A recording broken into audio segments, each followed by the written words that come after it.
হজ এটা হলো কার গোলামি করা, কার সাথে সাক্ষাৎ করা, কার সাথে দেখা করা। হজ করতে দুইটা জিনিস লাগে। কয়টা?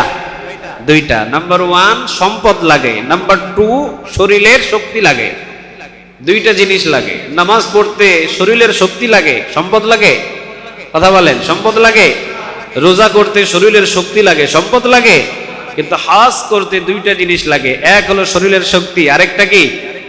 সম্পদ। এই দুইটা জিনিস দিয়ে হজ করতে হয়। তবে ইতিহাসে অনেক তারিখ থেকে ঘটনা পাওয়া যায়, সম্পদ নাই অথচ কাবা ঘরে গিয়ে বসে আছে। এটা সম্পদের বাহাদুরিতে যায় নাই তো, ওইটা আল্লাহরে রাজি করে গেছে। ওর ঘরে গেছে, আল্লাহর ঘরে যাব তো কাকে রাজি করতে হবে? আমার ঘরে আপনি আসবেন, আমার দাওয়াত যদি না পান আপনি আসতে পারবেন? আমার দাওয়াত পাইলেই না আপনি আসবেন, আমাকে রাজি করলেই না আপনাকে আমি নিয়ে আসবো আমার বাড়িতে। আল্লাহর ঘরে যেতে হলে কাকে রাজি করতে হবে? আল্লাহকে রাজি করে অসংখ্য ঘটনা আছে এরকম। আমি গত জুমায় একটা বলেছি, গত জুমায় বলছি না একটা কথা, দারোয়ান চলে গেছে মালিকের আগে হজ করতে। কাকে রাজি করছে? কাকে রাজি করছে? আল্লাহকে রাজি করছে। আল্লাহর ঘরে যাওয়ার জন্য ওই আল্লাহকে রাজি করতে হবে। অনেক সময় সম্পদ থাকাকালীনও সেখানে যে পৌঁছা সম্ভব হয় না, আল্লাহকে রাজি করতে হবে। এইরকম অসংখ্য ঘটনা আছে। যেমন আব্দুল্লাহ বিন মুবারকের একটা ঘটনা আমরা তারিখ থেকে জানি। আব্দুল্লাহ বিন মুবারক অনেক বড় একজন আলেম ছিলেন।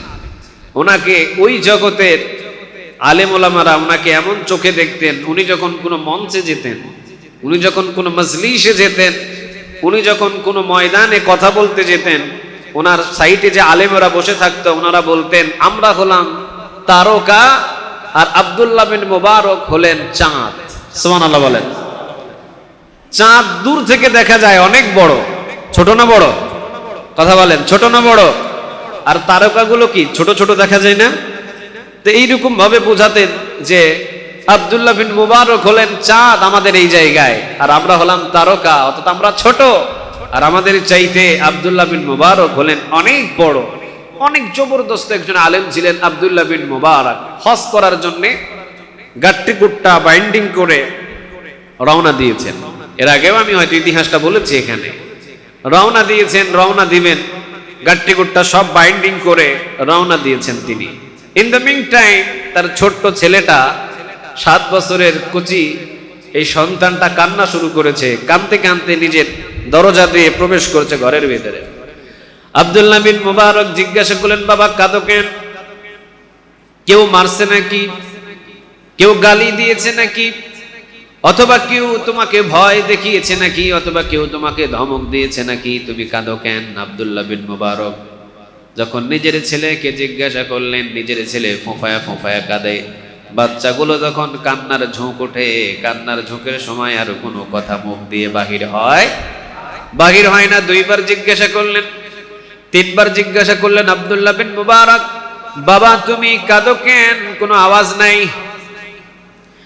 একটু পরে আওয়াজ দিয়ে বললেন ওই পাড়ায় গিয়েছিলাম, আমাদের পাশের গ্রামে, মানে পাশের পাড়া, এই 4টা বাড়ি মিলে এইটা একটা বাড়ি, আবার ওই 4টা বাড়ি মিলে ওইটা আর একটা বাড়ি। আমাদের এলাকায় আছে না নাই? আছে, আছে। এইটা হলো অমুক বাড়ি, পণ্ডিত বাড়ি, ওইটা হলো শাহ বাড়ি, ওইটা হলো হাজি বাড়ি। এরকম এলাকা এলাকা ভাগ ভাগ আছে না নাই? বাবা অমুক এলাকায় গিয়েছিলাম, অমুক জায়গায় গিয়েছিলাম, অমুক বাড়িতে গিয়েছিলাম, দেখলাম তাদের বাড়িতে সুন্দর গোশতের ঘ্রাণ বাহির হয়েছে, রান্না করা গোশতের ঘ্রাণ বাহির হয়েছে। চিন্তা করলাম মনে হয় তাদের বাড়িতে না জানি কোন গোশত রান্না হয়েছে। বাড়িতে গেলাম, তাদের বাড়িতে গিয়ে জিজ্ঞাসা করলাম আপনাদের বাড়িতে কি কোনো গোশত রান্না হয়েছে? তারা বলল হ্যাঁ। আমি বললাম অন্তত 2টা টুকরা দেন, আপনাদের এই গোশতের ঘ্রাণ খুব সুন্দর এবং আমার হৃদয় ছুঁয়ে গেছে, এত সুন্দর গোশতের ঘ্রাণ। অনেক সময় ইলিশ মাছ রান্না করলে ঘ্রাণ বাহির হয়, গোশত রান্না করলেও ঘ্রাণ বাহির হয়, ঠিক না ঠিক? রাসূল বলেছেন যদি তুমি গোশত রান্ধো, গোশতের ভিতরে ঝোলটা অন্তত একটু বাড়িয়ে দাও, কারণ ঘ্রাণ যেহেতু তোমার পাশের বাড়ি রিকশাওয়ালার বাড়িতে পৌঁছে গিয়েছে, রিকশাওয়ালার সাথে রিকশাওয়ালার 2টা বাচ্চা ঝোল ধরবে বাবা, আমাদের বাড়িতে কোন দিন গোস্ত রান্না হবে। যদি এই কথা বলে একজন বাবার জন্য সব চাইতে কষ্টের বিষয়, ঠিক না ব্যাঠিক? রাসূল বললেন, তোমার বাড়িতে যদি ভালো মন্দ রান্না হয়, গোস্ত রান্না হয়, ঝোলটা একটু বাড়িয়ে দাও। গোস্তর কোনো টুকরা পাশের বাড়িতে দিতে হবে না, শুধু ঝোলটা পাশের বাড়িতে পাঠায়া দাও। আরশ থেকে খুশি হয়ে যাবেন তিনি কে? আল্লাহরে রাজি খুশি করার মতো কত রাস্তা আছে। মানুষগুলো চাইবে যে ইয়া রব আর একবার সুযোগ দেন, আর একবার, এইবার গেলে একদম ভালো মানুষ হয়ে যাব, আর জিন্দেগিতে চুরি করব না, আর জিন্দেগিতে ডাকাতি করব না, আর জিন্দেগিতে নামাজ ছাড়ব না। বেশি বেশি এই কথাটা বলবে, আল্লাহ নামাজ ছাড়ব না জীবনে। 5 ওয়াক্ত তো আরো 5 ওয়াক্ত বাড়ায় দেন, 10 ওয়াক্ত দেন, 10 ওয়াক্ত আদায় করবো। আল্লাহ বলেন না, যে প্রথমবারেই পড়ে নাই সে দ্বিতীয়বারে গেলে আর পড়বে না, এই বিশ্বাস নাই আমার। কারণ লং টাইম পর্যন্ত সময় দিয়েছিলাম, 50-60 বছর তো কম সময় না। সুবহানাল্লাহ বলেন। এত লং টাইম তোমাকে আমি সময় দিয়েছিলাম, সুযোগ দিয়েছিলাম। তুমি ডানে তাকাইলে মসজিদ দেখতা, বামে তাকাইলে মসজিদ, চতুর্দিকে আজানের সুর তোমার কানে এসে ধাক্কা লাগতো, কিন্তু নামাজ পড়ো নাই তুমি। চতুর্দিকে আজান তোমার কানে এসে ধাক্কা লাগছে, তুমি নামাজ পড়ো নাই। আর তোমার যদি একা একা দুনিয়ায় এখন পাঠায়, তা আজানই তো নাই, তো তুমি তো আরো ভুলে যাইবা। এত মানুষ নামাজি হওয়ার পরে, তোমাকে এত টাকার পরেও তুমি নামাজ পড়ো নেই, আর তুমি একা একা দুনিয়াতে পাঠাইয়া তুমি আল্লাহর ওলি হয়ে যাবে না? সুযোগ নাই। যাও, হিসাব নিকাশ শেষ, জাহান্নামে চলে যাও। হয় জাহান্নামে দিবে, না হয় জান্নাতে দিবে, তবে দুনিয়াতে ফের আবার আসার কোনো সুযোগ নেই। তো এই জন্য আমরা একটু চিন্তা আর একটু ভাবনা করি। আমাদের সময় দিন দিন ফুরিয়ে যাচ্ছে। কেউ বলে যে বয়স বাড়ে, বয়স বাড়ে না, বয়স কমে। দিন দিন কমছে। আজকের দিনটা যে আপনার পার করছেন, এটা ফিরবে আপনার জীবনে না, এটা চলে যাচ্ছে। এই যে রমজান মাস গত হয়ে গেল, এটা শেষ আপনার হায়াত থেকে। আজকের সারা দিনটা 24 ঘন্টা আপনার জীবন থেকে, টাইম থেকে 24 ঘন্টা শেষ। এই 24 ঘন্টা আপনার কম বাঁচবেন এখন। 24 ঘন্টা ফুরিয়ে গেল আপনার হায়াত থেকে। কি করলেন এই মূল্যবান হায়াত? কার পিছনে খাটালেন? কোন জায়গায় গেলেন? কোন বন্ধু বান্ধবের আড্ডায় পড়ে আখিরাতে ভুলে গেলেন? তে আল্লাহ জানে আমাদের সবাইকে একটু বুঝ দান করে, বলেন আমিন। আমাদের বুঝের অভাব, বুঝি সবই, তবে মাননিওয়ালা কম। সবাই জানি মরতে হবে, জানি না? সবাই জানি কিভাবে কবরে শুইতে হয়, কিভাবে কবরে দাফন করা হয়, কিভাবে মাটি চাপা দেওয়া হয়, কিভাবে কি করা হয়, সব জানি। আমারও মরতে হবে, এইটাও জানি। কিন্তু মরে যাব কোন দিন, এই চিন্তা মাথায় একদিনও থাকে না। তা আল্লাহ যেন আমাদের একটু বুঝ দান করে, আমাদের সরল পথে যাতে চলার তৌফিক দান করে, বলেন আমিন। মৃত্যু সন্নিকটে, একদম নিকটে। আমি যে দোকান থেকে মুদিমাল কিনতাম, গত সপ্তাহের ঘটনা বলছি। আমি যে দোকান থেকে মুদিমাল কিনতাম, মানে মাসিক যে বাজারগুলো সব ওই দোকান থেকে ক্রয় করতাম। লোকটাও ছিল বেশ ভালো, বেশ নামাজি, আল্লাহওয়ালা, খুব ভালো মানুষ ছিল। আমার বয়স থেকে বেশি 10 বছর বড় হবে আমার বয়স থেকে, একদম ইয়াং। তো 40-এর কাছাকাছি ছিল, 40-45-এর কাছাকাছি ছিল ভদ্রলোকের বয়স। তো আমি তার দোকান থেকে মুদিমাল কিনতাম। হঠাৎ করে 2 দিন দোকান বন্ধ। আমার মুদিমালের দরকার, আমি গেলাম, দোকান বন্ধ। পাশের বাইরে জিজ্ঞাসা করলাম, উনি বলছে আমি জানি না, ওর দোকান বন্ধ কি জন্য আমার জানা নাই। আরেক পাশের বাইরে জিজ্ঞাসা করলাম, ভাই আপনি জানেন? আমিও জানি না যে ওর দোকান বন্ধ কি জন্য। কয়েকদিন আগে বৃষ্টি বাদল হইল না, হয়তো বৃষ্টি বাদলের জন্য তার দোকান বন্ধ। আমিও চিন্তা করছি হয়তো বৃষ্টি বাদলের জন্য দোকান বন্ধ।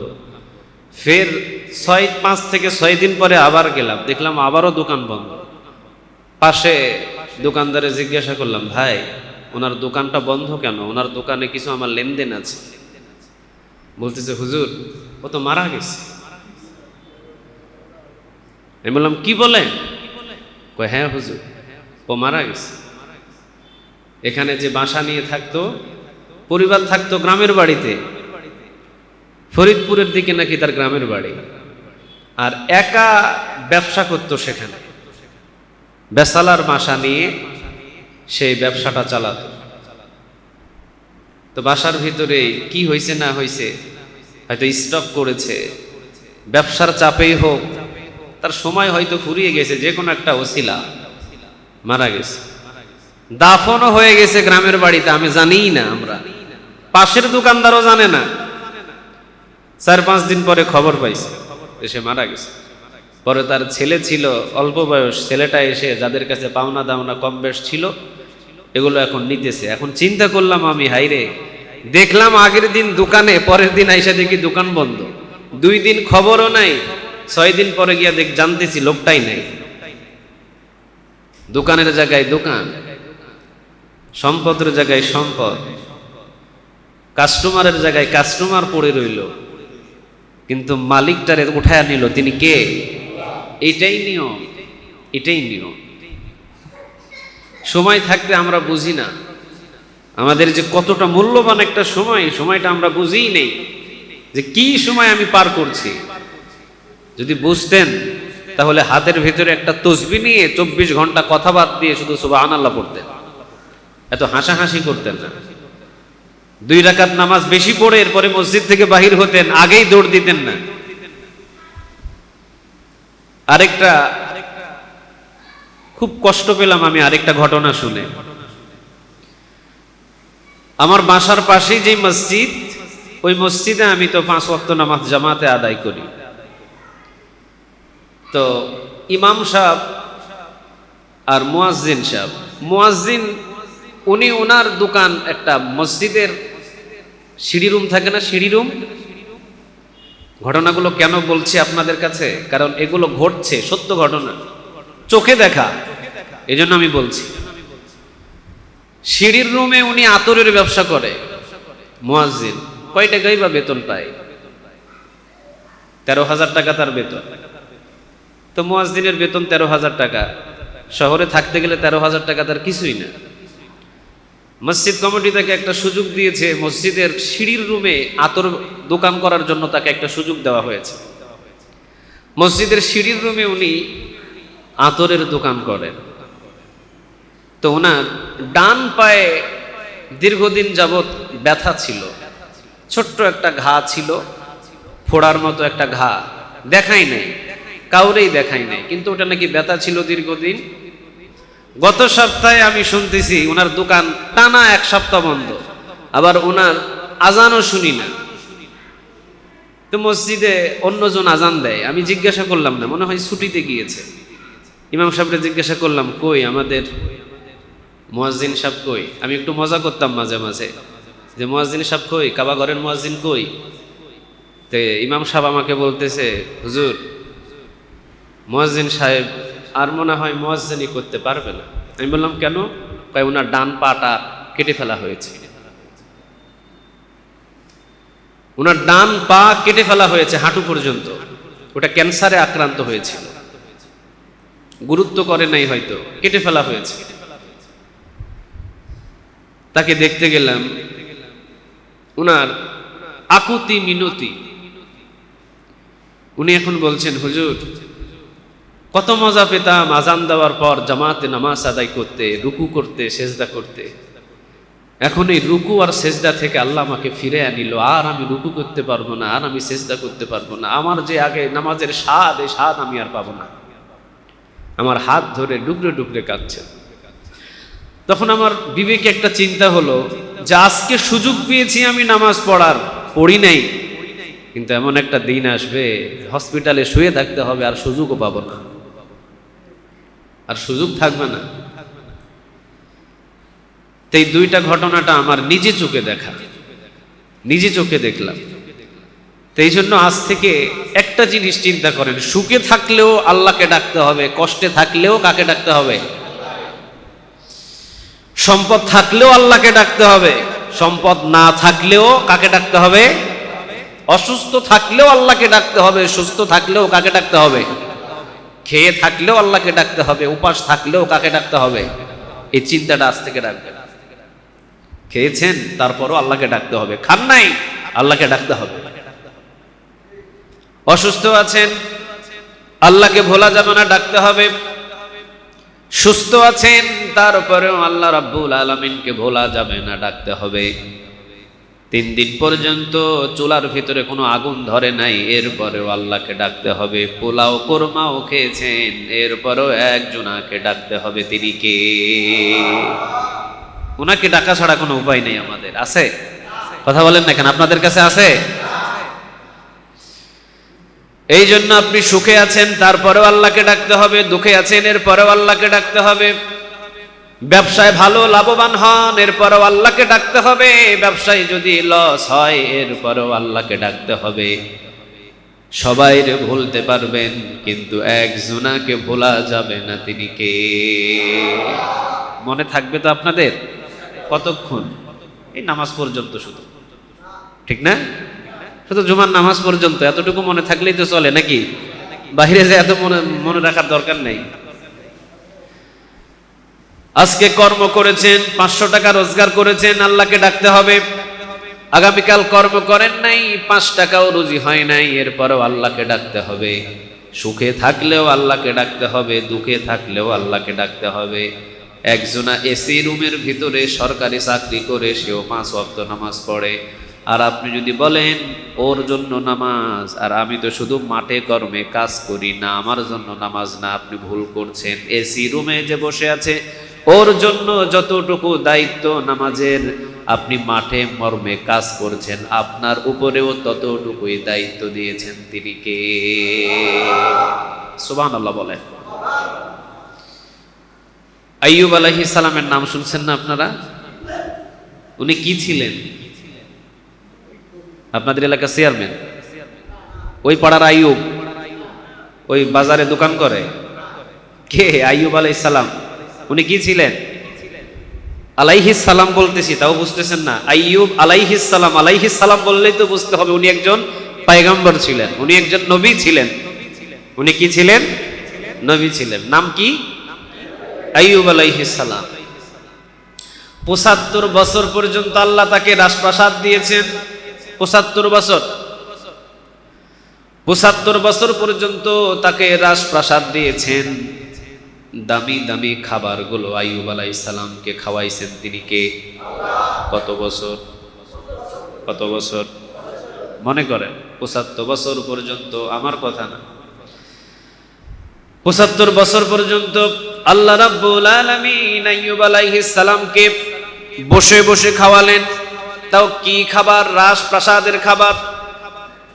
1 রকম 2 রকমের খাবার দিয়ে তার সকাল দুপুর রাত যেত না। কয়েক রকমের খাবার খেয়ে তিনি রাত দুপুর পার করতেন। নরম বিছানার ব্যবস্থা করে দিয়েছিলেন। তিনি কে? রাজপ্রাসাদ। তো আইয়ুব আলাইহিস সালাম তিনি 75 বছর পর্যন্ত রাজপ্রাসাদে বসবাস করলেন। দামি দামি খাবার, দামি দামি খাবার খেলেন তিনি, দামি দামি পোশাক পরলেন তিনি, দামি দামি যানবাহনে চড়লেন তিনি, দামি দামি আতর সুরমা ব্যবহার করলেন তিনি, দামি দামি পোশাক ব্যবহার করলেন তিনি। সেই ছন্দে সুন্দর একটা জীবন 75 বছর পর্যন্ত পার করলেন। আইয়ুব আলাইহিস সালামের জীবনী পড়লাম, আইয়ুব আলাইহিস সালামের জীবনী পড়ে অবাক হয়ে যাবেন। আইয়ুব আলাইহিস সালামই যখন তিনি গোসল করতে যেতেন, গোসল করার নিয়ম হলো, যখন আমরা কোনো নদী অথবা যখন কোনো পুকুরের ভিতরে গোসল করতে যাই, তখন কিন্তু কাঁধের উপরে একটা লুঙ্গি অথবা গামছা রাখি, ঠিক না ব্যাঠিক? আইয়ুব আলাইহিস সালামও ঠিক গোসল করার জন্য রওনা দিয়েছেন বাহিরে। আইয়ুব আলাইহিস সালাম গোসল করতে নামবেন, ইন দ্য মিন টাইম আসমান থেকে স্বর্ণের ফড়িং আইয়ুব আলাইহিস সালামের সামনে ফেলে দিয়েছেন। তিনি কে? ফড়িং। ফড়িং চিনেন আপনারা? আমরা যে ছোটবেলা ওই যে ফড়িং ধরতাম, ফড়িংগুলো ধরে ওর পিছনে সুতা বাঁধা আবার ছেড়ে দিতাম। আপনারা ফড়িং চিনেন না? এই যে মাঠে মানে গাছ, ছোট ছোট ছোট ছোট গাছটা আছে বা মাঠের ভিতরে থাকে ফড়িং, যে 2টা ডানা থাকে 2 পার্শ্বে, ছোট ছোট স্বর্ণের ফড়িং। 1টা 2টা না, শত শত স্বর্ণের ফড়িং আইয়ুব আলাইহিস সালামের সামনে আল্লাহ রাব্বুল আলামিন আসমান থেকে আইয়ুব আলাইহিস সালামের সামনে ঝরঝর ঝরঝর ঝরঝর করে ফেলে দিলেন। আইয়ুব আলাইহিস সালাম স্বর্ণের ফড়িং দেখে সাথে সাথে আইয়ুব আলাইহিস সালাম নিজের লুঙ্গির ভিতরে সব কটা ভরে নিলেন। একটা ফড়িংও সেখানে ফেলে রাখেন নাই। গোসল বাদ দিয়ে ফড়িংগুলো লুঙ্গির ভিতরে নিয়ে আইয়ুব আলাইহিস সালাম তার রাজপ্রাসাদে আসলেন। আল্লাহ রাব্বুল আলামিন ডাক দিলেন, আইয়ুব, একটা ফড়িং স্বর্ণের তুমি ফালায়া রাখে আসো নাই? যা দিলাম সব নিয়ে আসলা রাজপ্রাসাদে। আইয়ুব আলাইহিস সালাম তিনি বললেন, রব্বে করিম, আপনি দিয়েছেন আর আমি আইয়ুব নিয়েছি, ভুল আমি কোথায় করলাম? আমি তো আপনার নিয়ামতের শুকরিয়া আদায় করেছি, এটা তো বাদ দিনে। আমি যদি ফড়িংগুলো লঙ্গিতে করে নিয়ে যদি বাড়িতে আসতাম আর যদি আপনার শুকরিয়া নিয়ামতের শুকরিয়া আদায় না করতাম, তাহলে আপনি রাগ হতেন। কিন্তু আপনি আগে বলেন, আপনি দিয়েছেন আমি নিয়েছি, দিয়েছেন নিয়েছি সমান সমান, কিন্তু মাঝখান দিয়ে যে আমি নিয়ামতের শুকরিয়াটা আদায় করলাম, এটাতে বলেন আমি কি ভুল করছি? আল্লাহ রাব্বুল আলামিন বললেন, না আইয়ুব, আমি খুশি হয়েছি, আমি দিয়েছি তুমি নিয়েছো, কিন্তু মাঝখান থেকে তুমি যে নিয়ামতের শুকরিয়া আদায় করেছো এই জন্য আমি আল্লাহ খুশি হয়েছি। সুবহানাল্লাহ বলেন। ৭৫ বছর যখন বয়স হলো, রাজপ্রাসাদ আল্লাহ কেড়ে নিলেন। দেখেন এবার ৭৫ বছর বয়স, ৭৫ বছর পর্যন্ত রাজপ্রাসাদে রাখলেন, ভালো ভালো খাবার খাওয়ালেন, স্বর্ণের ফড়িং দিলেন, কিন্তু আল্লাহ রাব্বুল আলামিন এখন রাজপ্রাসাদ নিয়ে নিলেন। পরনের দামি জামাটা খুলে নিলেন, দামি খাবার খেয়ে দামি খাবার সামনে থেকে নিয়ে নিলেন, জঙ্গলের ভিতরে জায়গা দিলেন, শরীরের ভিতরে পোকা লাগায়া দিলেন। তিনি কে? টানা 18 বছর। কত বছর? 18 বছর। এখন আবার জঙ্গলে ফালাইলেন। ৭৫ বছর রাজপ্রাসাদে আর 18 বছর কোথায়? জঙ্গলে। 18 বছর জঙ্গলে ফালানোর পর এবার লম্বা ঘটনা, আইয়ুব আলাইহিস সালামকে আবার আল্লাহ সুস্থ করে দিলেন। সুবহানাল্লাহ। পুরা শরীরের ভিতরে পোকা ধরিয়ে দিয়েছিলেন, জিহ্বার ভিতরেও পোকা লেগেছিল, কিন্তু আইয়ুব আলাইহিস সালাম জিহ্বার পোকাটাকে বারণ করেছিলেন আর বলেছিলেন, জিহ্বাটা অন্তত পোকা থেকে আল্লাহ রাব্বুল আলামিন আমার জিহ্বাটাকে একটু রক্ষা করেন, কেননা এই জিহ্বা দিয়ে আমি কারো জিকির করি না, একজনের নিয়ামতের শুকরিয়া আদায় করি। তিনি কে? আল্লাহ, অন্তত জিহ্বাটারে আপনি একটু সুস্থ রাখেন। আমার পুরো শরীরের ভিতরে যেখানে যত পোকা থাকুক অসুবিধা নাই, কিন্তু অন্তত এটা দিয়ে তো তোমার নিয়ামতের জিকির করি, এটা অন্তত সুস্থ রাখেন। আল্লাহ খুশি হয়ে গেলেন। 18 বছর জঙ্গলে ফালালেন, রাজপ্রাসাদে ৭৫ বছর, 18 বছর জঙ্গলের ভিতরে এত কষ্ট দিলেন যা শেষ নাই। আমাদের পুরা বাংলাদেশ মিলে ওইরকম কষ্টের মানুষ একটাও নেই, পাওয়া যাবে। সারা পৃথিবী মিলে খুঁজলে পাওয়া যাবে কিনা সন্দেহ আছে, নাই। 18 বছর পর্যন্ত পোকা দিয়ে খাওয়ানোর পর 18 বছর পর্যন্ত এই কি করতেছেন? কি এটা? 18 বছর পর্যন্ত পোকা মাকড়ের সাথে বসবাস করার পর আল্লাহ তাকে সুস্থ করে দিলেন। এখন আইয়ুব আলাইহিস সালাম আল্লাহকে একটা কথা জিজ্ঞাসা করতেছেন, কি দেখেন? আইয়ুব আলাইহিস সালাম বলতেছেন, আল্লাহ আপনার কি লাভ হলো আপনি বলেন। সুবহানাল্লাহ বলবেন না? কথাটা কি বুঝতেছেন? আইয়ুব আলাইহিস সালাম বলতেছে, আল্লাহ আপনার কি লাভটা হলো কি আমাকে একটু বলতে হবে। কি লাভ পাইলেন আপনি? আপনি কি লাভ পাইলেন? আমাকে ৭৫ বছর রাজপ্রাসাদে রাখলেন, 18 বছর বন জঙ্গলে রাখলেন, কষ্টে রাখলেন, আপনি লাভটা পাইলেন কি? আপনাকে বলতে হবে। আইয়ুব আলাইহিস সালামের প্রশ্নে আল্লাহ রাব্বুল আলামিন বলছেন, আইয়ুব ৭৫ বছর পর্যন্ত তুমি আমাকে ডেকেছো, ৭৫ বছর পর্যন্ত তুমি আমাকে রাজপ্রাসাদের ভিতরে ডেকেছো। আমি আল্লাহ রাব্বুল আলামিন ওই ডাকে সন্তুষ্ট, ওই ডাকে খুশি ছিলাম। কিন্তু আইয়ুব 18 বছর যখন আমি তোমাকে জঙ্গলে ফালাইয়া রাখছি, যখন তুমি কষ্ট পেয়েছো, যখন তুমি দিনের পর দিন রাতের পর রাত দুর্গন্ধের ভিতরে পড়েছিলে, 18 বছর পর্যন্ত তোমার খাবারের টাইম ছিল না, 18 বছর পর্যন্ত তোমার ঘুমের টাইম ছিল না, 18 বছর পর্যন্ত তোমার কোনো দাসী ছিল না, 18 বছর পর্যন্ত তোমার কোনো প্রায় বিবি ছিল না, একজন শুধু বিবি ছিল, বাকি বিবিগুলো একটাও ছিল না। তোমাকে আমি কষ্টের ভিতরে পোকা লাগায়া দিলাম শরীরে। 75 বছর তুমি রাজপ্রাসাদে আমি আল্লাহকে ডাকছো। 75 বছরের ডাক আর 18 বছরের কষ্টের ডাক হলো রাত আর দিনের সমান। 75 বছরে তুমি 75 বছরে তুমি সুস্থ, 75 বছরে তুমি ঘরের ভিতরে আরাম এসে ডেকেছো। আল্লাহি আমি আল্লাহর জাতের কসম করে বলছি, 75 বছর তুমি যে ডাকছো আমি আল্লাহ রাব্বুল আলামিনকে, ওই ডাক আর তুমি কষ্টের ভিতরে যে 18 বছর ডাকছো, 75 বছরের ডাকের চাইতে 18 বছর এই ডাকের নিষ্ঠাটাই এবং এই ডাকের সম্ভাবনা এবং এই ডাকের উত্তকতা অনেক বেশি। সুবহানাল্লাহ বলে। কোথায় 75 বছর তুমি আমি আল্লাহকে ডাকলাম, আর এদিকে 18 বছর তুমি কষ্টের ভিতরে ডাকলা। 75 বছর ডাকার চাইতে 18 বছর ডাকার ভিতরে মধু বেশি পাইছেন তিনি কে? তাহলে কষ্টের ভিতরে ডাকলে হেটারে পছন্দ করে কে বলেন দেখি, আরো জোরে বলেন কে? এই জন্য যে কথাটা আমি বললাম, সুখে থাকলেও আল্লাহকে ডাকবেন, দুঃখে থাকলেও একজনাকে ডাকবেন, তিনি কে? তবে একজনকে ভোলা যাবে না, কে তিনি? খবরদার আল্লাহকে বলবেন তো সব শেষ হয়ে যাবে, সব কিছু ভুলে যান, একজনাকে ভোলা যাবে না, তিনি কে?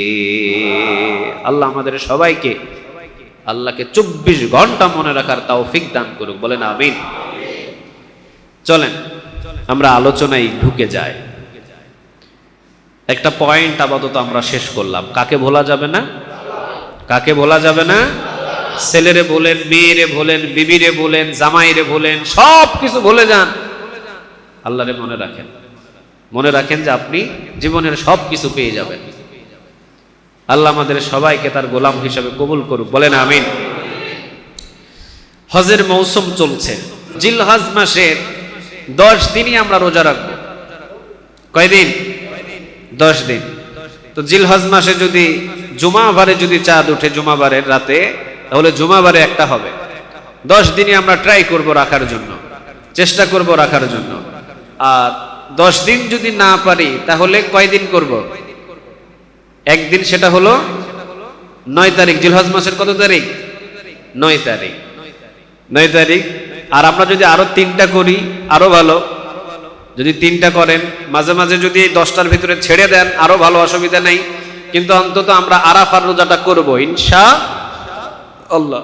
জুমা যেহেতু আগামী জুমার আগে আমাদের এই 2-3টা প্রস্তুতি আমাদেরকে নিতে হবে, এই জন্য আগেই বলে দিলাম, নখ কাটবো না, চুল কাটবো না, গোপন অঙ্গের পশমগুলো আগে কেটে নিব। জিলহজ চাঁদ উঠলে আর কোনো কিছু কাটা যাবে না। রোজা যারা রাখবেন 10টা, তারা জিলহজের 1ম তারিখ থেকে রোজা রাখা শুরু করবেন। আল্লাহ আমাদের সবাইকে জিলহজের এই শুরুতে 2টা আমল করা তৌফিক দান করুক, বলেন আমিন। হজ এটা হলো কার গোলামি করা, কার সাথে সাক্ষাৎ করা, কার সাথে দেখা করা। হজ করতে 2টা জিনিস লাগে। কয়টা? 2টা। নাম্বার 1 সম্পদ লাগে, নাম্বার 2 শরীরের শক্তি লাগে। 2টা জিনিস লাগে। নামাজ পড়তে শরীরের শক্তি লাগে, সম্পদ লাগে? কথা বলেন, সম্পদ লাগে? রোজা করতে শরীরের শক্তি লাগে, সম্পদ লাগে? কিন্তু হজ করতে 2টা জিনিস লাগে, এক হলো শরীরের শক্তি, আরেকটা কি? সম্পদ। এই 2টা জিনিস দিয়ে হজ করতে হয়। তবে ইতিহাসে অনেক তারিখ থেকে ঘটনা পাওয়া যায়, সম্পদ নাই অথচ কাবা ঘরে গিয়ে বসে আছে। এটা সম্পদের বাহাদুরিতে যায় নাই তো, ওইটা আল্লাহরে রাজি করে গেছে। ওর ঘরে গেছে, আল্লাহর ঘরে যাব তো কাকে রাজি করতে হবে? আমার ঘরে আপনি আসবেন, আমার দাওয়াত যদি না পান আপনি আসতে পারবেন? আমার দাওয়াত পাইলেই না আপনি আসবেন, আমাকে রাজি করলে না আপনাকে আমি নিয়ে আসবো আমার বাড়িতে। আল্লাহর ঘরে যেতে হলে কাকে রাজি করতে হবে? আল্লাহকে রাজি করে অসংখ্য ঘটনা আছে এরকম। আমি গত জুমায় একটা বলেছি, গত জুমায় বলছি না একটা কথা, দারোয়ান চলে গেছে মালিকের আগে হজ করতে। কাকে রাজি করছে? কাকে রাজি করছে? আল্লাহকে রাজি করছে। আল্লাহর ঘরে যাওয়ার জন্য ওই আল্লাহকে রাজি করতে হবে। অনেক সময় সম্পদ থাকাকালীনও সেখানে যে পৌঁছা সম্ভব হয় না। আল্লাহকে রাজি করতে হবে। এইরকম অসংখ্য ঘটনা আছে। যেমন আব্দুল্লাহ বিন মুবারকের একটা ঘটনা আমরা তারিখ থেকে জানি। আব্দুল্লাহ বিন মুবারক অনেক বড় একজন আলেম ছিলেন। ওনাকে ওই জগতের আলেম ওলামারা ওনাকে এমন চোখে দেখতেন, উনি যখন কোনো মঞ্চে যেতেন, উনি যখন কোনো মজলিসে যেতেন, উনি যখন কোনো ময়দানে কথা বলতে যেতেন, ওনার সাইটে যে আলেমরা বসে থাকতো ওনারা বলতেন আমরা হলাম তারকা আর আব্দুল্লাহ বিন মুবারক হলেন চাঁদ।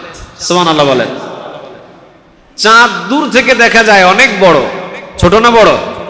কথা বলেন, ছোট না বড়? আর তারকাগুলো কি ছোট ছোট দেখা যায় না? তো এইরকম ভাবে বোঝাতেন যে আব্দুল্লাহ বিন মুবারক হলেন চাঁদ আমাদের এই জায়গায়, আর আমরা হলাম তারকা, অর্থাৎ আমরা ছোট, আর আমাদের চাইতে আব্দুল্লাহ বিন মুবারক হলেন অনেক বড়। অনেক জবরদস্ত একজন আলেম ছিলেন আব্দুল্লাহ বিন মুবারক। হজ করার জন্য গাট্টি গুট্টা বাইন্ডিং করে রওনা দিয়েছেন। এর আগেও আমি হয়তো ইতিহাসটা বলেছি এখানে। রওনা দিয়েছেন, রওনা দিবেন, গাট্টি গুট্টা সব বাইন্ডিং করে রওনা দিয়েছেন তিনি। ইন দ্য মিন টাইম তার ছোট্ট ছেলেটা 7 বছরের কুচি এই সন্তানটা কান্না শুরু করেছে। কাঁদতে কাঁদতে নিজের দরজা দিয়ে প্রবেশ করছে ঘরের ভিতরে। আব্দুল্লাহ বিন মুবারক জিজ্ঞাসা করলেন বাবা কাঁদো কেন? কেউ মারছে নাকি? কেউ গালি দিয়েছে নাকি? অথবা কেউ তোমাকে ভয় দেখিয়েছে নাকি? অথবা কেউ তোমাকে ধমক দিয়েছে নাকি? তুমি কাঁদো কেন? আব্দুল্লাহ বিন মুবারক যখন নিজের ছেলেকে জিজ্ঞাসা করলেন, নিজের ছেলে ফোঁফায়া ফোঁফায়া কাঁদে। বাচ্চাগুলো যখন কান্নার ঝোঁক ওঠে, কান্নার ঝোঁকের সময় আর কোনো কথা মুখ দিয়ে বাহির হয়? বাহির হয় না। 2 বার জিজ্ঞাসা করলেন, 3 বার জিজ্ঞাসা করলেন আব্দুল্লাহ বিন মুবারক বাবা তুমি কাঁদো কেন? কোনো আওয়াজ নাই। একটু পরে আওয়াজ দিয়ে বললেন ওই পাড়ায় গিয়েছিলাম, আমাদের পাশের গ্রামে, মানে পাশের পাড়া, এই 4টা বাড়ি মিলে এইটা একটা বাড়ি, আবার ওই 4টা বাড়ি মিলে ওইটা আর একটা বাড়ি। আমাদের এলাকায় আছে না নাই? আছে, আছে। এইটা হলো অমুক বাড়ি, পণ্ডিত বাড়ি, ওইটা হলো শাহ বাড়ি, ওইটা হলো হাজি বাড়ি। এরকম এলাকা এলাকা ভাগ ভাগ আছে না নাই? বাবা অমুক এলাকায় গিয়েছিলাম, অমুক জায়গায় গিয়েছিলাম, অমুক বাড়িতে গিয়েছিলাম, দেখলাম তাদের বাড়িতে সুন্দর গোস্তের ঘ্রাণ বাহির হয়েছে, রান্না করা গোস্তের ঘ্রাণ বাহির হয়েছে।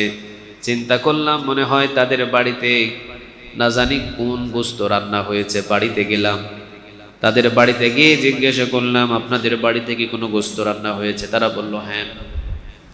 আমি বললাম অন্তত 2টা টুকরা দেন, আপনাদের এই গোস্তের ঘ্রাণ খুব সুন্দর এবং আমার হৃদয় ছুঁয়ে গেছে, এত সুন্দর গোস্তের ঘ্রাণ। অনেক সময় ইলিশ মাছ রান্না করলে ঘ্রাণ বাহির হয়, গোস্ত রান্না করলেও ঘ্রাণ বাহির হয়, ঠিক না ঠিক? রাসূল বলেছেন যদি তুমি গোস্ত রান্ধো, গোস্তের ভিতরে ঝোলটা অন্তত একটু বাড়িয়ে দাও, কারণ ঘ্রাণ যেহেতু তোমার পাশের বাড়ি রিকশাওয়ালার বাড়িতে পৌঁছে গিয়েছে, রিকশাওয়ালার সাথে রিকশাওয়ালার 2টা বাচ্চা ঝোল ধরবে, বাবা আমাদের বাড়িতে কোন দিন গোস্ত রান্না হবে। যদি এই কথা বলে একজন বাবার জন্য সব চাইতে কষ্টের বিষয়, ঠিক না ঠিক? রাসূল বললেন তোমার বাড়িতে যদি ভালো মন্দ রান্না হয়, গোস্ত রান্না হয়, ঝোলটা একটু বাড়িয়ে দাও। গোস্তর কোনো টুকরা পাশের বাড়িতে দিতে হবে না, শুধু ঝোলটা পাশের বাড়িতে পাঠায়া দাও, আরশ থেকে খুশি হয়ে যাবেন তিনি কে? আল্লাহরে রাজি খুশি করার মতো কত রাস্তা আছে, অভাব নাই, কিন্তু তালাশ করি না আমরা। আব্দুল্লাহ বিন মুবারকের ছেলে 7 বছরের ছোট বাচ্চা, তিনি বললেন আমারে 2টা টুকরা দেন। এবার বলে যে না বাবা তোমাকে দেওয়া যাবে না। আব্দুল্লাহ বিন মুবারকের ছেলে বললেন না আমাকে অন্তত 2টা টুকরা দেন। মহিলা বলছে না তোমার হাতে আমরা দিতে পারবো না, কারণ তুমি হলা আব্দুল্লাহ বিন মুবারকের ছেলে, এই গোস্ত তোমার জন্য দেওয়া সম্ভব নয়। আব্দুল্লাহ বিন মুবারকের ছেলে বললেন না দেন আমাকে 2টা টুকরা দেন, আমি এখানে খাবো, এরপরে আমি বাড়ির দিকে চলে যাব। 2 বার 3 বার যখন বললেন, মহিলাটা তার স্বামীকে ডেকে আনলেন এবং বললেন দেখেন আব্দুল্লাহ বিন মুবারকের ছেলে গোস্ত খাওয়ার জন্য খুব পিড়াপিড়ি শুরু করেছে। তিনিও বোঝালেন বাবা এই গোস্ত তোমার জন্য নয়, এটা আমাদের জন্য, না আমাকে দিতেই হবে। আপনারা খেতে পারবেন, আমি পারবো না কেন? কিন্তু এটার যে একটা হিকমত আছে, হিকমতটা তো তিনি খুলে বলেন নাই। তিনি বলছেন, আব্দুল্লাহ বিন মুবারক, তুমি হলাম আব্দুল্লাহ বিন মুবারকের ছেলে, তোমার জন্য এই গোশত খাওয়াটা ঠিক হবে না বাবা, তুমি বাড়িতে চলে যাও। না, আমাকে দিতেই হবে। এই এক কথা, দুই কথা, তিন কথা বলতে বলতে হাত ধরে টেনে ঘর থেকে বাহির করে দরজাটা লাগিয়ে দিয়েছে। এছাড়া কোনো আর উপায় ছিল না। 7 বছরের ছেলে কান্না শুরু করলেন, কেঁদে কেঁদে নিজের বাবাকে বিচারগুলো দিচ্ছেন, আমাকে হাত ধরে টেনে ঘর থেকে বাহির করে দিয়েছে, বাবা আমাকে গোশত দেয় নাই। আব্দুল্লাহ বিন মুবারক বললেন, চলো তো দেখি কোন বাড়িতে গোশত রান্না হচ্ছে, 2টা টুকরো আমার ছেলেকে দিলে কি এমন ক্ষতি হবে, কেন তারা হাত ধরে বাহির করেছে, চলো একটু যাই। নিয়ে গেলেন। আব্দুল্লাহ বিন মুবারক হজ করার জন্য যেই গাট্টি গুট্টাটা বেঁধেছিলেন, বস্তা গাট্টি গুট্টা রাখলেন তিনি। রাখার পরে ছেলের হাত ধরে বললেন, চলো কোন বাড়িতে, নিয়ে গেলেন। নেওয়ার পরে দরজার বাহিরে সালাম দিলেন, সালামের উত্তর ভিতর থেকে আসলেন। আব্দুল্লাহ বিন মুবারক বললেন, এই ছেলেকে আপনারা কি চিনেন? তারা বললেন, হ্যাঁ এটা আপনার ছেলে। তাহলে একটা 2টা টুকরা গোশত দিলে কি এমন ক্ষতি হতো? চোখের পানি ছেড়ে দিয়ে বললেন আব্দুল্লাহ বিন মুবারক, এই গোশতটা আমাদের জন্য যদিও খাওয়া হালাল হবে, কিন্তু আপনাদের জন্য এই গোশতটা হারাম। আমরা খেতে পারবো, আমরা যদিও গরিব মানুষ, কিন্তু আপনি কিভাবে এই গোশত খাবেন? আপনার ছেলেকে আমরা কিভাবে হারাম গোশতটা খাওয়ায় আপনি বলেন? তারা বলতে, আব্দুল্লাহ বিন মুবারক বললেন, কেন হারাম, কি জন্য হারাম, কি জন্য হারাম হবে এই গোশত একটু খোলাসা করে বলো। স্বামী এবার চোখের পানি ছেড়ে দিয়ে স্ত্রী আর স্বামী দুইজনে বললেন, 3 দিন যাবৎ দাঁড়ে দাঁড়ে ঘুরেছি, মানুষের ভিক্ষা করি নেই, কোনো মানুষের কাছে হাত পাতি নেই, কারণ হাত পাতাটা একটা নির্লজ্জের কাজ, ঠিক না বা ঠিক? কারো কাছে হাত পাতি নাই। শরীরের ভিতরে শক্তি ছিল, এই জন্য মানুষের কাজ করার জন্য 3টা দিন দাঁড়ে দাঁড়ে ঘুরেছি, বাহির হয়েছি। 3 দিন কোনো কাজ এলাকার ভিতরে আমি খুঁজে পাই নাই। চিন্তা করলাম, এই 3টা দিন আমার ছোট্ট ছোট্ট বাচ্চাদের মুখে পানি ছাড়া দ্বিতীয় কোনো খাবার আর আমি দিতে পারি নাই। চিন্তা করলাম 3 দিন কোনো কাজও করতে পারি নাই, বাজার থেকে কোনো বাজারও ক্রয় করতে পারি নাই। চলে গেলাম আমি অমুক এলাকায় কাজ করার জন্য, কিন্তু কাজ সেখানেও পাই নাই। সেখান থেকে আসার সময় দেখলাম একটা অনেক বড় একটা গরু সেখানে মৃত হয়ে পড়ে আছে। চিন্তা করলাম অন্তত মৃত গরুর গোশতটা কেটে নিয়ে বাড়িতে যাই, 3 দিন পর অন্তত বাচ্চাদের মুখে এই মরা গরুর গোশতটা উঠাইয়া দিব। আল্লাহু আকবার বলে। অবাক হয়ে আব্দুল্লাহ বিন মুবারক তাকিয়ে রইলেন, সর্বনাশ। 3 দিন আমার বাড়ির পাশের বাড়ির মানুষ 3 দিন পর্যন্ত অনাহারে বসে আছে, বাচ্চাগুলো খাবার খায় নাই, আর আমি হজ করার জন্য গাট্টি গোট্টা বেঁধে রওনা দিয়েছি। আরে আমি তো বড় হজ একবার করেছি, আর আমি এখন পর্যন্ত যেই হজগুলো করেছি এগুলো আমার জন্য নফল হজ হবে। যায় বাড়িতে গিয়ে টাকাগুলো সমস্ত নিয়ে সাথে সাথে স্বামীর হাতে এবং স্ত্রীর সামনে টাকাগুলো দিয়ে বলছে, এই টাকাগুলো আমি দিয়ে দিলাম, আমার হজে যাওয়ার ইচ্ছা ছিল, হজের টাকা আপনাদের দিলাম, তবে এই টাকা কোনো দিন আর আমার কাছে ফিরিয়ে দেওয়ার দরকার নাই। ব্যবসা করো অথবা যে কোনো খামার করো, অথবা যে কোনো উট কিনো, গাভী কিনো, যে কোনো কিছু করে তোমরা চলো, সমস্ত হজের টাকা আমি তোমাদেরকে হাদিয়া দিয়ে দিলাম, দান করে গেলাম, এটার বিনিময়ে আমাকে কোনো কিছুই দিতে হবে না। এই বছরে আমি আর হজ করতে যাব না, যাও। কিন্তু প্রতি বছরে আব্দুল্লাহ বিন মুবারক হজ করতে যেতেন, এই বছরে তিনি যান নাই। 45 দিন পর, 40 থেকে 45 দিন পর তার একটা বন্ধু এসে আব্দুল্লাহ বিন মুবারককে এসে জিজ্ঞাসা করেছেন, দোস্ত হজ থেকে কোন দিন আসলেন? হজ থেকে আপনি কোন দিন আসলেন? আপনার আসার দিনটা কোন দিন ছিল? আব্দুল্লাহ বিন মুবারক বললেন, না দোস্ত, এই বছরে তো আমি হজ করতে যাই নাই। আব্দুল্লাহ বিন মুবারকের দোস্ত বলতেছে, কি বলেন? আমি তো নিজে চোখে দেখলাম, আমার সামনে আপনি তাওয়াফ করছিলেন, আমি তো নিজে চোখে দেখলাম সাফা থেকে মারওয়া, মারওয়া থেকে সাফা, আমি যখন সাই করছিলাম আপনি আমার সামনেই ছিলেন, আমি তো নিজে চোখে দেখলাম। মিনায় আপনাকে নিয়ে আমি একসাথে প্রায় আমার সামনে সামনে আপনি ছিলেন, শয়তানকে পাথর মারার সময় আমি নিজে চোখে আপনাকে দেখলাম, আর আপনি এখন বলছেন যে আপনি নাকি হজ করতে যান নাই। কেন লুকাইতেছেন আপনি বলেন, কোন দিন আসলেন? আব্দুল্লাহ বিন মুবারক সত্য কথাটাই বলে দিলেন, ভাই এই বছরে আমি হজ করার জন্য সত্য সত্য যাই নাই, সমস্ত টাকা একজন গরিব মানুষকে দান করে দিয়েছি। ইচ্ছা ছিল যাওয়ার জন্য কিন্তু যেতে পারি নাই। ইচ্ছা ছিল যাওয়ার জন্য, যেখানে গেলে 1 রাকাত নামাজ যদি আদায় করি তাহলে 1 লক্ষ রাকাতের নেক আমাদের আমল নামায় জমা করে দিবেন। তিনি কে? এমন জায়গা যেতে কার না মন চাই দোস্ত আপনি বলেন? কিন্তু আমার পাশের বাড়ির মানুষ না খেয়ে থাকবে আর আমি গিয়ে হজ করতে যাব, এটা তো আমার জন্য নফল হজ। আমি মনে করেছি এই বছরের টাকাটা আমি দিয়ে দিই, এই জন্য আমি যাই নাই। রাতের বেলা স্বপ্নে দেখানো হচ্ছে, আব্দুল্লাহ বিন মুবারক তুমি হজ করতে যাও নাই, তাতে কি হয়েছে? তোমার যে হজের টাকাটা দান করেছো, এই দানে এতটা খুশি হয়েছে আর সে আজিমের মালিক যে এটার কারণে একজন ফেরেশতাকে তোমার রূপ ধারণ করায় তোমার হজটা পালন করিয়েছে। একটা জিনিস মনে রাখবেন, সেই জিনিসটা হলো ইচ্ছা যদি আল্লাহর কাছে করেন, যে কোনো মাধ্যমে ইচ্ছাটা পূরণ করায় দিতে পারেন তিনি কে? কিন্তু কোনোদিন কি বলছেন আল্লাহ হজের জন্য আমারে কবুল করো? বলছেন কোনোদিন? কথা বলেন, বলছেন কোনোদিন? বলেন নাই। তাহলে নিয়ে যাবে কিভাবে? বলেন না। তাহলে আজ থেকে আমরা নিয়ত করবো আল্লাহ যাতে আমাদের হজ করার তৌফিক দান করে। একটু আমিন বলেন তো দেখি, আর একবার বলেন তো দেখি আমিন। আল্লাহ রাব্বুল আলামিন আমাদের সবাইকে হজ করার তৌফিক দান করুক, বলেন আমিন। সময় সুযোগ বুঝে যাবেন তো ইনশাআল্লাহ? কথা বলেন, যাবেন তো ইনশাআল্লাহ? একজন রাখাল তারিখ থেকে বলছি, হযরত ইদ্রিস কান্দলবি রাহিমাহুল্লাহ তিনি এই ঘটনাটা বলেছিলেন। একজন রাখাল তার উস্তাদের আগে তিনি কাবা চত্বরে হজ করার জন্য উপস্থিত হয়ে গেছে। লম্বা একটা ঘটনা আছে এটা, কিন্তু ইচ্ছা পোষণ করতে হবে, ইচ্ছা থাকতে হবে। সে ছিল সাধারণ একজন রাখাল ছিল হযরত ইদ্রিস কান্দলবি রাহিমাহুল্লাহ।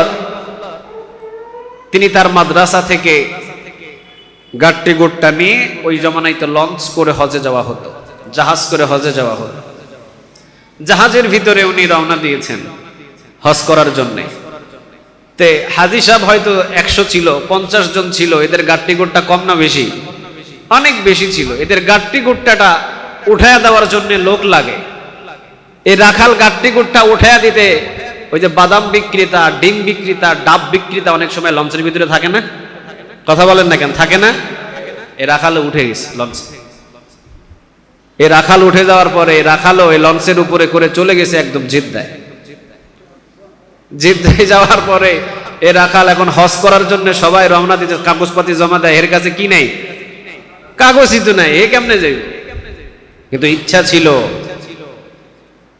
ছিল যে আল্লাহ যদি কোনো মাধ্যম দিয়ে আমাকে যদি একবার কবুল করে কাবার চত্বরেতে, জীবনের সবচেয়ে বড় জিনিস আমি পেয়ে যাব।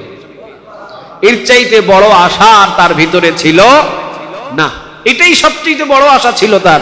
এই জন্য তিনি হাজী সাহেবদের ওই ব্যাগগুলো গুছাইয়া দেওয়া, হাজী সাহেবদের জন্য একটু রান্না বান্না করে দেওয়া, হাজী সাহেবদের জন্য একটু পাই পরিষ্কার করে দেওয়া, ওদের জামা কাপড় ধুয়ে দেওয়া, সব কাজগুলো করার জন্য উনি লঞ্চে উঠছিলেন। কিন্তু জেদ্দায় গিয়ে যখন হাজী সাহেবরা ঢুকতেছে, উনি চিন্তা করলেন এখান থেকে যাওয়ার মতো কোনো রাস্তা খুঁজে পাওয়া যায় কিনা।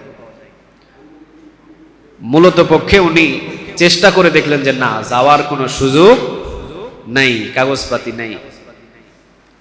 আরেকজনকে উনি জিজ্ঞাসা করলেন যে এখান থেকে যদি এই সাগরের ভিতরে যদি ঝাঁপ দিয়া কানি ঘুষে যদি কোনো দিকে যাওয়া যায়, সুযোগ আছে কিনা। ওনাকে বলল যদি ঝাঁপ দেন তাহলে জীবন জাগাত শেষ। উনি চিন্তা করলেন জীবন জাগাত শেষ হোক আর থাকুক, কিন্তু রাস্তা আছে কিনা এটা আগে বলেন। বললে হ্যাঁ, রাস্তা একটা আছে, যদি এখান থেকে অন্তত 4 থেকে 5 কিলোমিটার সাঁতরায়া যাইতে পারেন, ওই দিক দিয়ে অন্তত কোনোভাবে সুযোগ বুঝা যাওয়ার একটা সুযোগ আছে, ঝাঁপ দিবেন। দেখতেছেন একটা বাচ্চা একটা মায়ের কুলে খুব কান্নাকাটি করছে।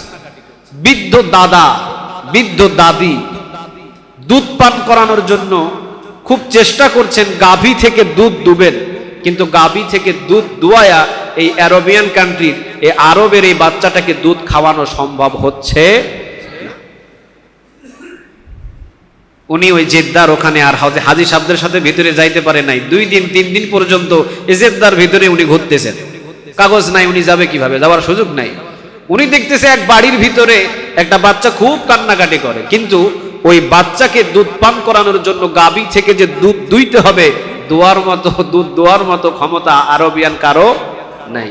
একটা মগ, ছোট মগ নিয়ে এ টানতেছে, কিন্তু গরু লাথি মারে, গরুর পা যে বাঁধতে হবে এই জ্ঞানটাই তার নাই।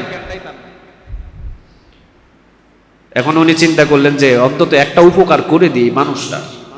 কাছে গিয়া, ভাষা তো কিছুই বোঝে না, বলতেছে এই দুধ দোয়ানোর ব্যবস্থাটা আমি ভালো জানি, আমারে দে।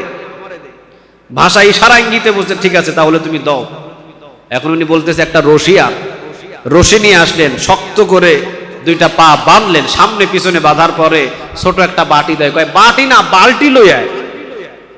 ছোট বাটি দিয়ে কতখানি দুধ দোয়া দিব তোমারে, বালতি লই আয়। এখন আরবিয়ান ওরা বলতেছে যে আমরা 1 বাটি দুধ দুইতে পারি না, তুই বালতি কি করবি? কয় বালতি লই আয়। বালতি আনার পরে 1 বালতি দুধ নামায়া দিছে তাদের। এখন এই আরবিয়ান চিন্তা করছে, কিরে এ তো সাধারণ মানুষ না, এই গরুর ভিতর থেকে এতগুলো দুধ কেমনে বাহির করলো? এখন ও বলতেছে, হয়তো ওর ভাষায় বলছে কোন জায়গা থেকে কি থেকে, এখন সবকিছু সে বলতেছে ইশারা ইঙ্গিতে, আমার একটাই ইচ্ছা, লাব্বাইক আল্লাহুম্মা লাব্বাইক, লাব্বাইক লা শারিকা লাকা লাব্বাইক, ইন্নাল হামদা ওয়ান নি'মাতা লাকা ওয়াল মুলক লা শারিকা। তখন সে বুঝে গেছে হজ করার জন্য খুব আফসোস, কান্নাকাটি করতেছে। আরবিয়ান বলতেছে, আরে আমি তোকে হজ করাইয়া দিব, কোনো অসুবিধা নেই, আমি করাইয়া দিব, তবে আমার সাথে ওয়াদা দিতে হবে যে আমার গরুর খামারে তোকে চাকরি করতে হবে। ও বলতেছে না, আমার ছেলে আছে, আমার মেয়ে আছে, আমার পরিবার আছে, আমার মা আছে, আমার বাবা আছে, আমি ওদেরকে ফালায় আমি এই দেশে থাকতে পারবো না। কয় সব ছেলে মেয়ে মা বাবা সবগুলারে লইয়া আমো এখানে, কোনো অসুবিধা নাই, তবে আমার এই খামারের দায়িত্ব তোকে নিতে হবে। ওই হুজুর বলতেছেন যে আমি এখানে আসার কারণই হলো হজ করার জন্য আসছিলাম, কিন্তু আল্লাহ ফাইসালা করে আমার পুরা পরিবারকে এখন আরবিয়ান কান্ট্রিতে লই আসছে, শুধু এই গরুর দুধ দোয়ানোর মাধ্যম দিয়ে। সুবহানাল্লাহ বলবেন না? তো ইচ্ছা যদি করেন, যে কোনো মাধ্যম দিয়ে পূরণ করতে পারেন, তিনি কে? আরো জোরে বলেন, তিনি কে? যেতে চাইছিলেন একাই হজ করতে যাবেন, কিন্তু একদিনের জন্য না, একদম গরুর খামারের ম্যানেজার বানায় দিছে, তাকে ফোরম্যান বানায় দিছে, ম্যানেজার। এই বিশাল বড় একটা গরুর খামারের ওকে দায়িত্ব দিয়ে দেওয়া হয়েছে, কারণ ও গরু সম্পর্কে ভালো কিছু বুঝে, এই জন্য সব দায়িত্ব তাকে দেওয়া হয়েছে। তাহলে চাইলে, চাওয়ার মতো যদি চান আল্লাহর কাছে, তাহলে দিতে পারেন একজন, কে? তিনি। তাহলে আমরা একটা নিয়ত করবো, আল্লাহ যাতে যে কোনো মাধ্যমে হোক আমাদেরকে অন্তত কাবার চত্বরে একবার হলেও যাতে কবুল করে, ইনশাআল্লাহ।